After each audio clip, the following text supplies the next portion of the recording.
what is it like being coached here at Best Life from an agent's perspective? I think it's being held to a high standard. One of the biggest blessings and a curse with any 1099 position, but I think specifically real estate, is people talk about the fact that you have flexibility, right? And that's like the number one reason that people get into the industry. And I also think it's the number one reason that the people leave the industry, because they don't effectively use that flexibility. And I think having a coach like we do here allows you to stay in touch with what you need to, so you can still have the flexibility that you came into the business to get, right? And so that coach is there to ensure that you're hitting the metrics you need to hit, doing the things you need to do, so that you can experience what you want to experience on the other side of things. Yeah, that's a good point. Because and another thing to note is everyone is coached slightly differently too, because people might have different goals. Hey, I want to sell 100 homes, or hey, I want to be home for dinner to see my family every night because I have little kiddos at home, and everything in between, right? So it's having a coach can help you be held accountable to that, to be able to optimize your time, to be able to hit your targets within the time frames you want. And something to note too, when I was new in this industry, I didn't really realize this, but even the top producers, the biggest teams, leaders in the country, they have coaches. Well, you think about that in any industry, right? Arguably greatest of all time, Michael Jordan, still had a coach. You watch the quarterback Netflix documentary, Mahomes has 5 or 6 or 7 different coaches, right? For all of these different things. And I always think it's funny when agents come in and they're like, no, I don't want that. It's why would you, do you think you're better? Do you think you don't need that, right? And I've always grown up, I grew up in the sports environment. I always had a coach. Multiple times I had multiple coaches. And if you look at, and I think one of the other pieces, if we get back to the real estate aspect, you think NFL team, right? You've got head coach, off O coordinator, D coordinator, et cetera. All of those pieces still translate into real estate, especially within this org. You've got an agent who coaches, but your owner of the company is still in production, who is also coaching, right? Who's setting aside time to do those things. You have so many other layers of the coaching aspect that I feel it's impossible to fail on your own. You have the support at so many different levels, and that's to me what makes a team function at a high level. As opposed to if you only had one, it's impossible. Right. Absolutely impossible to run a team. That's a good point. One of the main things I hear from agents is I can't get a hold of my broker, or I had to Google this on the fly, and I've been doing this for 2 or 3 years. When I first started, and I was part-time, I was Googling how to figure it out. I didn't know who to, I didn't know who to reach out to, right? That's how a lot of agents are. So we have the coach, we have the owners, we have the coaches, we have a hotline, we have the administrative team, we have the Slack channel. That's a broadcast the entire team with questions. If you have a hot question that's coming up, there's no way you're left on an island here. And I think that is paramount for new agents to understand, is you're not just left on your own to figure it out. I don't even think and I don't even think it's new agents. It's all agents, right? This industry changes nonstop. It changes, right? 2.5 years ago, no one ever talked about an appraisal guarantee. Not no one, but it wasn't like a thing, right? Now it's hey, how do you get your offer accepted? I need to dive deep into what your financial status is and how we can make this potentially happen for you, right? And get creative. An experienced agent, right? And I think this is why we continue to see agents leave the industry. These experienced agents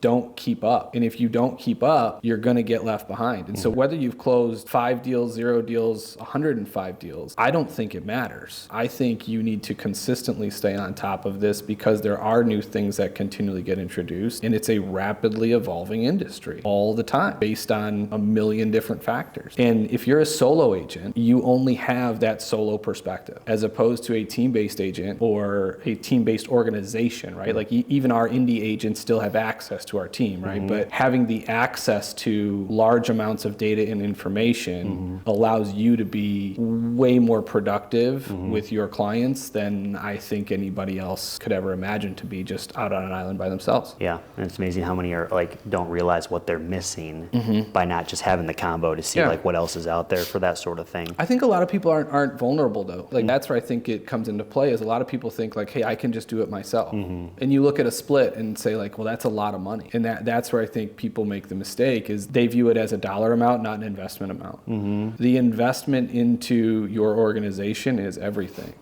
And that to me, what are you getting for that investment? It's critical. Yeah, it's what do you net at the end of the day while learning, building your business quicker than you would have normally, right? No doubt. An agent at Best Life, average agent here does 22 deals a year. Average agent in America, depending on what you look at, is doing 6 to 8 deals a year, right? So think of the deal experience you're getting, plus the bi-weekly or weekly coaching, depending on the agent's experience, and then the monthly team meeting, the daily team calls. All of this factors into a ton of deal experience for agents in their first 6 to 12 months, let alone alone 1, 2, 3, 4, 5 Yeah. years. You even mentioned this too, like the solo team agents that can tap into our world with the daily team calls, the upline revenue share, paid coaching, accountability, the weekly Zoom calls for trainings, the office for the team meetings, like you name it, like you're not on an island if you're in our world. Yeah. There's different varying levels of coaching for everybody if they want it. Market's changing every month, right? And a lot of new things in the market recently. More important than ever, the value of a buyer's agent is going to come to light. What it's like working with a Best Life agent, like what separates us, this market and future market. Yeah, I think that's a key, right? And I feel like I've transitioned even my business over the last like 8 months to what this whole buyer consultation needs to look like. And to me, it needs to be informative, number one. I need to make sure as an agent that you understand what you're getting into, not in a scary way, but in an educational way, right? Like, hey, here's some things and terms and whatnot that you're probably not used to. If you're a first-time buyer, right? Like, here's what the process, like the overall process needs to look like. Here's steps A, B, and C. We'll get to Z and let's touch on it. Let's give you the 30,000 foot view and dive into a few absolute necessities that we need to talk about now. I think one of the biggest mistakes that agents make is they make this buyer's consultation so formal that it scares people. It doesn't need to be that. Understanding the fact that this is a educational conversation that is helping you reach your goals and helping me understand what those goals are so that I can guide you, right? And I always use the analogy like, hey, look, think of it like a ship. I'm going to tell you which way I think you should go, but in the end, you're driving it. And I'm here to guide you along in the process. And we need to make sure that when I tell you, hey, I think you need to veer a little left, that you say, okay, and you establish the trust and the relationship there that we're going to veer left. Watching your buyer consultations and sitting in with you on a couple of them, the top things that you hit on are an absolute necessity for all of them. And then understanding how you weave in the relationship aspect of that to build that trust with buyers, I think is equally important with it. For sure. I mean, like, it's a people business. I don't care if we're selling shoes or houses, right? So they got to feel comfortable working with us, but also like they need to know that we know what we're talking about. And it's an interview. And I tell them that right off the bat, right? Like, this is an interview. You're interviewing me to see if I know what I'm up to and if I can help you out when we're in the trenches taking grenades in this market, right? Yeah. It's not to scare them, but it's like to set expectations, letting them know, okay, like here's some good monetary and non-monetary things we can do in an offer. And here's what it takes to get an offer accepted in this market. Live that day, or whether the house has been on market for a month, like here's 2, 3, 4, 5, 10 things we can do. And that way they feel locked and loaded, right? But it's, again, it's not to scare them, to your point. It's a great point. It's like, it's to get them feeling comfortable. So then when it comes up, when we have to move fast in this market, they're comfortable making a big decision quickly. How big is my earnest money deposit? How quick of a inspection can I do? What is the appraisal guarantee and how does it get done? What are some other creative non-monetary things we can do that aren't really going to hit my pocket, but maybe just separate ourselves with terms in the offer that can like bring us to the top? If they're locked and loaded with a bunch of different arrows in their quiver, it helps them get their house that they want quicker too. Because when the right house hits, they're ready to rock. I think that there's a couple pieces that you touched on there, right? Like one being the fact that it's a two-way interview.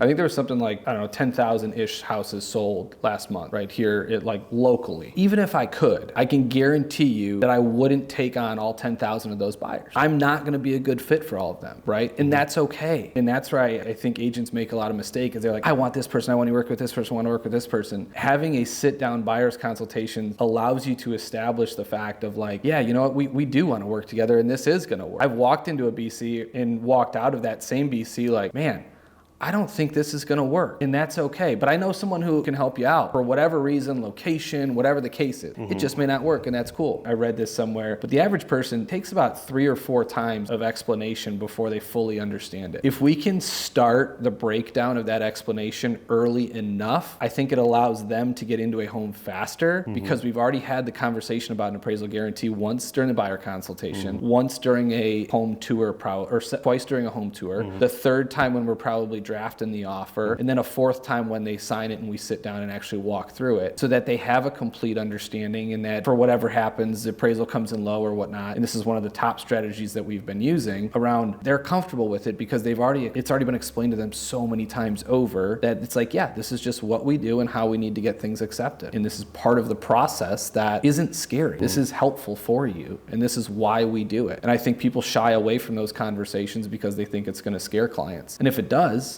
That's fine, because they're not ready. We need to educate them more on why it matters and what we need to do to help them out. Yeah, I mean, you're just putting your arm around them and like coach them through the process. And if they get from here to here quicker with you and find their dream house, rather than us being passive and missing out on maybe 5 offers because they don't know what a good offer looks like, which a lot of agents will do, all of a sudden 6 months goes by and they're having a terrible experience. That was the number one mistake I made as an agent, as a new agent. The number one mistake I made was not being direct enough with my clients, because I was scared that it was going to scare them away. And I think the second that you find an agent who can kind of cross that barrier and be confident with the information without being rude with the information, not only does the agent change, like their production goes through the roof, but the client has a better experience because of it, right? Like, so it's that tactfulness in regards to the information, I think, is a huge, huge key to helping all of our buyers. The buyer consultation is standard procedure here at Best Life and Company. It's like, I don't see it much out in the market otherwise. And I'll work with other agents or other buyers who have bought 2, 3, 4 homes, and they're like, man, I wish my agent would have done this with me. And it's just a little more effort. It makes their experience so much smoother, and now they're coached up, ready to rock when that house hits. So I don't know why every agent should do it, and it's one of the main training factors here at Best Life. We do it on the phone call, we do it in person. Even if you're a new agent and you're like working through it, what I always tell new agents too is, even if you're 50, 75% okay with this, like your script, it's better than what 99% of agents are doing out there. It's like, keep getting the reps. Another reason to be on the team, you get more reps, you get more at-bats for buyer consultations when you're here.